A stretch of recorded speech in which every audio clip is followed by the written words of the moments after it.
নমস্কার বন্ধুরা, শ্রাবণী রান্নাঘরে আপনাদের সবাইকে স্বাগত জানিয়ে আমি আবারও একটা রান্নার ভিডিও নিয়ে আপনাদের সামনে চলে এসেছি।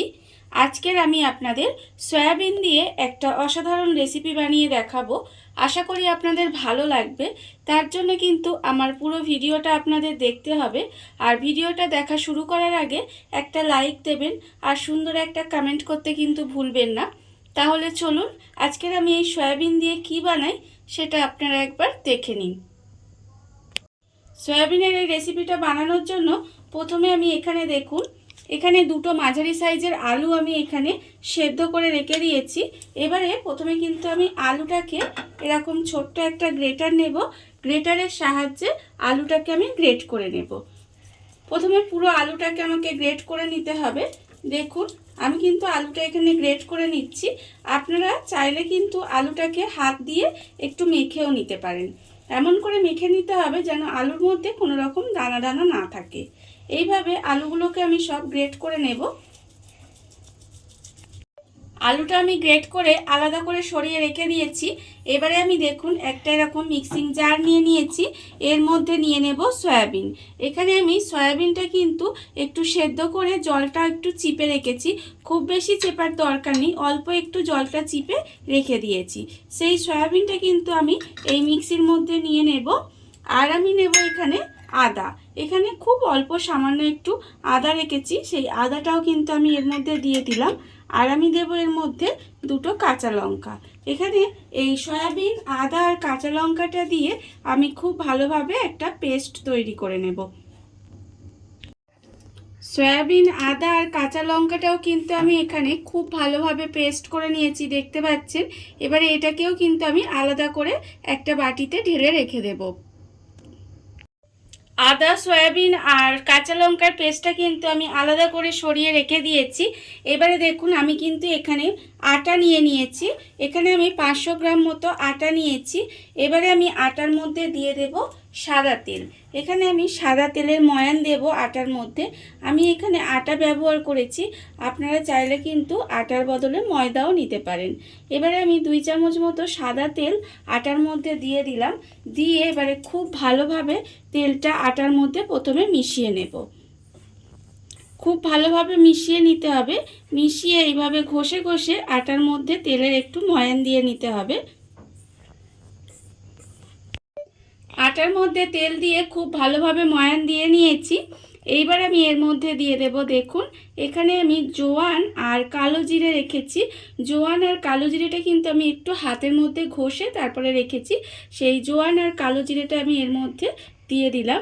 এবার আমি এর মধ্যে দেব, দেখুন এখানে আমি রেখেছি নুন আন্দাজ মতো, হাফ চামচ হলুদের গুঁড়ো, হাফ চামচ লঙ্কার গুঁড়ো, হাফ চামচ জিরের গুঁড়ো আর 1/4 চামচ মতো গরম মশলার গুঁড়ো আর হাফ চামচ চিনি।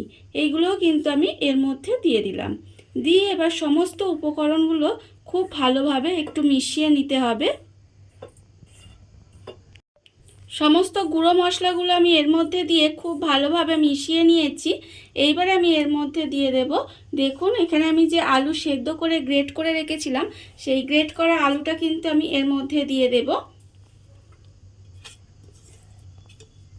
আর আমি এর মধ্যে দেব যে এখানে সয়াবিন, আদা আর কাঁচা লঙ্কাটাও পেস্ট করে রেখেছিলাম, সেটাও কিন্তু আমি এর মধ্যে দিয়ে দেব।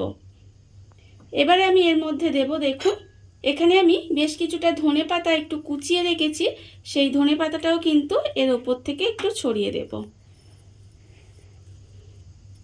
ধনেপাতা দিয়ে এবার সমস্ত কিছু খুব ভালোভাবে একটু হাত দিয়ে মেখে নিতে হবে।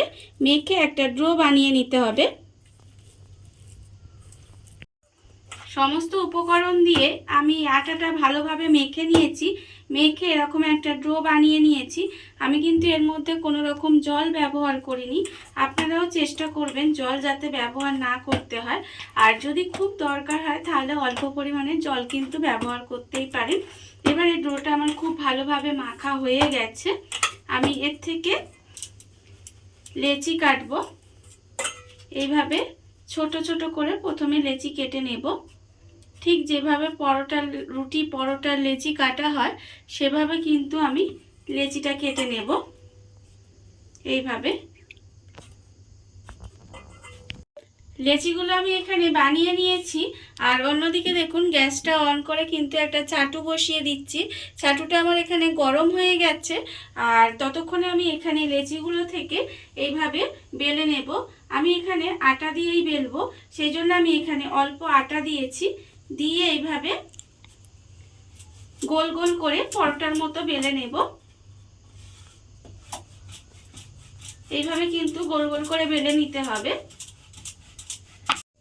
পরোটাটা আমার এখানে দেখুন বেলা হয়ে গেছে।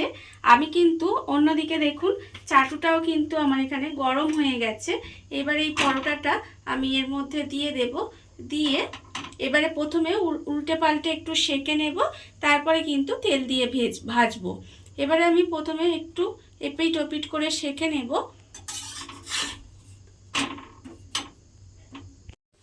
পরোটাটা আমি এখানে দেখুন এপিট ওপিট করে কিন্তু খুব ভালোভাবে সেঁকে নিয়েছি।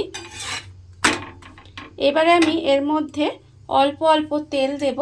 দিয়ে যেভাবে আমরা পরোটা ভাজি সেভাবে কিন্তু ভেজে নিতে হবে।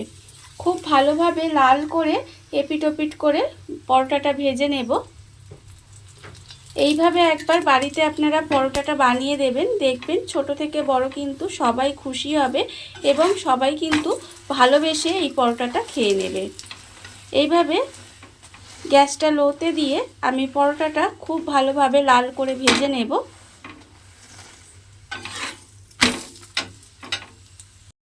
পরোটাটা আমার ভাজা হয়ে গেছে। পরোটাটা কিন্তু আমি এপিট ওপিট করে লাল করে ভেজে নিয়েছি। দেখুন পরোটাটা কিন্তু কি সুন্দর দেখতে হয়েছে। দেখতে যতটা সুন্দর হয়েছে খেতে কিন্তু তার থেকেও অনেক অনেক সুন্দর হয়। পরোটাটা আমার এখানে ভাজা হয়ে গেছে। এবারে আমি পরোটাটাকে তুলে রেখে দেব। আর এইভাবেই কিন্তু আমায় প্রত্যেকটা পরোটা বানিয়ে নিতে হবে। দেখুন বন্ধুরা, বাড়িতে থাকা কত অল্প উপকরণ দিয়ে কত অল্প সময় কত সুন্দর একটা সয়াবিনের রেসিপি বা সয়াবিনের পরোটা যাই বলেন না কেন তৈরি হয়ে গেছে, আপনারা দেখতেই পেলেন। আর এটা খেতে কিন্তু অসম্ভব সুন্দর হয়। আপনারা এইভাবে একবার হলেও বাড়িতে বানিয়ে দেখতে পারেন। আর এই ভিডিওটা যদি আপনাদের ভালো লেগে থাকে, আপনারা যদি ফেসবুক থেকে দেখে থাকেন পেজটি ফলো করে দেওয়ার অনুরোধ রইল। আর যদি ইউটিউব থেকে দেখে থাকেন চ্যানেলটি সাবস্ক্রাইব করে নেওয়ার অনুরোধ রইল। তাহলে চলুন ভিডিওটা আমি এখানেই শেষ করছি। আপনারা সবাই ভালো থাকবেন, সুস্থ থাকবেন। আবারও হাজির হব নতুন কোনো রান্না নিয়ে।